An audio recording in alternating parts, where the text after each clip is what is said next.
हमारे इतिहास में कई ऐसे साल गुजरे हैं जो इंसानों के लिए बहुत बुरे रहे हैं। इंसानों को कई सारी परेशानियां, मुसीबतों का सामना इन सालों में करना पड़ा है। कई अलग अलग तरह की प्रलय अलग अलग सालों में आई हैं। इसी तरह अगर आज के समय में हम किसी व्यक्ति से पूछते हैं कि उसके लिए सबसे बुरा साल कौन सा गुजरा, तो ज्यादातर लोगों का जवाब साल 2020 और 2021 होगा, क्योंकि इस समय पूरी दुनिया में कोरोना महामारी का आतंक था। कई सारे लोग इस महामारी की वजह से मरे हैं। लेकिन अगर आप अपना इतिहास उठाकर देखेंगे तो इतिहास में इससे भी ज्यादा बुरे साल गुजर चुके हैं। आज की हमारी इस वीडियो में हम बात करने वाले हैं इतिहास के उस साल की जो अभी तक का सबसे ज्यादा बुरा साल कहा जाएगा। हार्वर्ड यूनिवर्सिटी के प्रोफेसर माइकल एम.सी. कॉर्मिक के अनुसार 536 ईस्वी इतिहास का सबसे बुरा साल है। ऐसा क्या हुआ था इस साल में जो इसे इतिहास का सबसे बुरा साल कहा जाता है? यह एक ऐसा साल है जिसमें प्रकृति ने कुछ ऐसा किया था जिसकी वजह से करोड़ों लोगों को अपनी जान से हाथ धोना पड़ा था। एक ऐसी प्राकृतिक आपदा जो 1 या 2 महीने के लिए नहीं बल्कि कई सालों के लिए आई थी और मानव जीवन को पहले जैसे होने में 9-10 साल का समय लगा था। चलिए तो जानते हैं ऐसा क्या हुआ था 536 ईस्वी में। इस साल की शुरुआत में तो सब कुछ आज की तरह बिल्कुल नॉर्मल था, लेकिन एक सुबह कुछ ऐसा हुआ जिसने लोगों की जिंदगी पूरी तरह से बदल कर रख दी थी। जब लोग सुबह सोकर उठे तो उन्होंने देखा कि आसमान में चारों तरफ अंधेरा छा गया है। हर तरफ सिर्फ काले बादल और धुआं दिखाई दे रहा था। सूरज का कहीं नामो निशान नहीं दिख रहा था। किसी को समझ नहीं आ रहा था कि आखिर उनके साथ ये क्या हो रहा है। कुछ दिन तक तो लोगों को लगता रहा कि ये सब कुछ मौसम बदलने की वजह से हो रहा है और थोड़े समय में मौसम ठीक हो जाएगा, तो ये परिस्थितियां भी पहले के जैसे ही हो जाएंगी।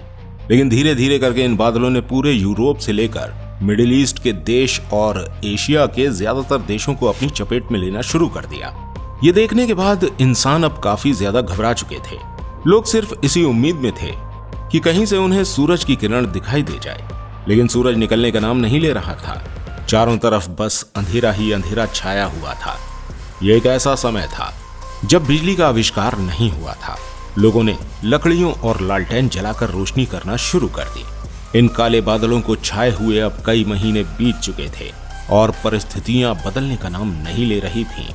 सूरज न निकलने की वजह से पृथ्वी का टेम्परेचर काफी ज्यादा लो होता जा रहा था। गर्मी के मौसम में भी चीन जैसे देश का तापमान 2.5 डिग्री सेल्सियस था। ज्यादातर सभी एशियाई देशों में बर्फ गिर रही थी। पूरे यूरोप से लेकर एशिया तक सब कुछ धीरे धीरे करके जमना शुरू हो गया था। टेम्परेचर काफी ज्यादा कम होने की वजह से फसलें भी बर्बाद होना शुरू हो गई थीं। लोगों के पास खाने की कमी होने लगी थी। बस लोग इसी उम्मीद में थे कि शायद अब सूरज निकल आए, लेकिन सूरज निकलने का नाम ही नहीं ले रहा था। कई महीनों के बाद सभी को लगने लगा था कि अब दुनिया का अंत नजदीक है और शायद अब कभी भी सूरज नहीं निकलेगा और उनके साथ ये जो कुछ भी हो रहा है वह ईश्वर की मर्जी से हो रहा है और लोगों को उनके गुनाहों की सजा मिल रही है। हर तरफ अकाल और सूखा पड़ चुका था। लोगों में भयंकर भुखमरी बढ़ने लगी थी। धीरे धीरे करके भुखमरी की वजह से लोगों ने मरना शुरू कर दिया था। उस समय विज्ञान जैसी कोई चीज मौजूद नहीं थी, न ही कोई साइंटिस्ट था जो किसी तरह इस आपदा के बारे में पता लगा सके और इस धुएं के अंबार को दूर कर सके। धीरे धीरे करके लोगों के पास खाने के लिए कोई भी चीज नहीं बची थी। अकाल पड़ने की वजह से जब खेती बाड़ी बिल्कुल खत्म हो गई तो लोगों ने जानवरों का मांस खाना शुरू कर दिया। यहाँ तक कि अपनी भूख को शांत करने के लिए लोगों ने अपने पालतू जानवरों जैसे कुत्ते बिल्लियों को भी मारकर खाना शुरू कर दिया। इसके अलावा कुछ इतिहासकारों का कहना तो ये भी था कि भुखमरी की वजह से जो लोग मर रहे थे उन मरे हुए लोगों का मांस भी जिंदा लोगों ने पकाकर खाना शुरू कर दिया ताकि वो किसी तरह जीवित रह सके। ये सब कुछ लगातार 18 महीनों तक ऐसे ही चलता रहा। अब लोगों को लग रहा था कि उनके जिंदा बचने की कोई उम्मीद नहीं है और न ही अब कभी सूरज निकलेगा। इस समय तक करोड़ों लोग भुखमरी की वजह से मर चुके थे, लेकिन फिर एक दिन अचानक आसमान में सूरज की एक किरण दिखाई दी और फिर सूरज निकल आया। सूरज निकलने के बाद लोगों में राहत की सांस आई। लोगों को लग रहा था कि अब शायद उनकी जिंदगी पहले की जैसी हो जाएगी, लेकिन प्रकृति में सब कुछ इतनी जल्दी नहीं बदलता। सूरज निकल तो आया था, लेकिन सूरज के अंदर इस वक्त वो गर्मी मौजूद नहीं थी जो 18 महीने पहले हुआ करती थी। परिस्थितियों को पहले जैसे होने के लिए काफी सालों का समय लगने वाला था। सूरज को दोबारा से अपनी गर्मी पृथ्वी पर बिखेरने और पृथ्वी पर जमी हुई बर्फ को पिघलाने में 9 से 10 सालों का समय लगा। यह समय इतिहास के 2300 सालों का सबसे ठंडा समय था। अभी लोग इस आपदा को भूल भी नहीं पाए थे कि सन 540 ईस्वी में ईस्टर्न रोमन एम्पायर में जस्टिनियन प्लेग बीमारी ने अपना कहर मचा दिया। इसके अलावा और भी कई जगह पर ज्वालामुखी विस्फोट होना शुरू हो गए। पूरी 6ठी शताब्दी में इस तरह की कई सारी आपदाओं का सामना मानव जाति को करना पड़ा। इसी वजह से 6ठी शताब्दी को डार्क एज के नाम से जाना जाता है। उस समय में लोग ये नहीं जान पाए थे कि आखिर 18 महीने तक उनके साथ क्या हुआ था। वो क्या वजह थी जिसकी वजह से पूरे 18 महीने आसमान बादलों से ढका रहा। लेकिन आज के समय में हम विज्ञान के क्षेत्र में काफी तरक्की कर चुके हैं। वैज्ञानिकों और इतिहासकारों ने इस राज से पर्दा उठा दिया है कि साल 536 ईस्वी में ऐसा क्या हुआ था जिसकी वजह से पूरे 18 महीने तक सूरज नहीं निकला था। वैज्ञानिकों का कहना है कि 536 ईस्वी के समय आइसलैंड के एक ज्वालामुखी में बहुत ही भयानक विस्फोट हुआ था और यह विस्फोट इतना ज्यादा भयानक था जिसके अलावा दूर दूर तक फैल गया था। और इस ज्वालामुखी के फटने की वजह से ही पूरे आसमान में धुएं के काले बादल छा गए थे और ये बादल धीरे धीरे करके यूरोप से लेकर एशिया तक फैल चुके थे और इसी वजह से इन हिस्सों में अंधकार छा गया था। ये काले बादल इतना ज्यादा घने थे और इतने मोटे थे कि सूरज की रोशनी इनके पार नहीं जा पा रही थी। इस पूरी घटना की जानकारी प्रोकोपियस ऑफ कैसारिया ने दी, जो 6ठी शताब्दी के एक बहुत ही मशहूर इतिहासकार रहे हैं।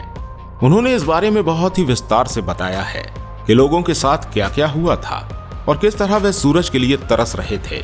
साल 536 ईस्वी में कितने लोगों की मौत हुई ये तो नहीं बताया जा सकता, लेकिन कुछ इतिहासकारों का कहना है कि उस समय में 25 से 100 मिलियन लोगों की मौत हुई थी। इस साल के अलावा भी कई सारी ऐसी घटनाएं हमारे इतिहास में घट चुकी हैं जिनकी वजह से काफी भारी संख्या में लोगों को अपनी जान गंवानी पड़ी है। इनमें कई सारी आपदाएं तो प्राकृतिक हैं और कई सारी आपदाएं मानव जनित भी हैं। इसी तरह प्रथम विश्व युद्ध और द्वितीय विश्व युद्ध में भी काफी भारी मात्रा में लोगों की मौत हुई थी। इसी तरह साल 1918 में स्पेनिश फ्लू आया था और इस फ्लू की वजह से लगभग 2 करोड़ लोगों की मौत हुई थी। इसके अलावा कई इतिहासकारों का कहना यह भी है कि इस फ्लू के दौरान मरने वाले लोगों की संख्या 4 से 5 करोड़ थी। इसके अलावा इतिहास में कई सारे ऐसे शासक भी गुजरे हैं जिन्होंने अपने राज में लाखों लोगों को मरवाया है। इसके अलावा 4ठी शताब्दी साल 1347 में द ब्लैक डेथ के नाम से एक बीमारी आई थी। इस बीमारी के दौरान यूरोप की आधी आबादी खत्म हो गई थी। ऐसी कई सारी बीमारियां और प्राकृतिक आपदाएं हमारे इतिहास में आती रही हैं। दोस्तों, इसी के साथ अपनी आज की इस वीडियो को हम यहीं समाप्त करते हैं और उम्मीद करते हैं कि आप इस वीडियो को लाइक और शेयर जरूर करेंगे और ऐसी और वीडियोस देखने के लिए हमारे चैनल को सब्सक्राइब अवश्य कीजिएगा। मिलते हैं आपसे अगली वीडियो के साथ। धन्यवाद।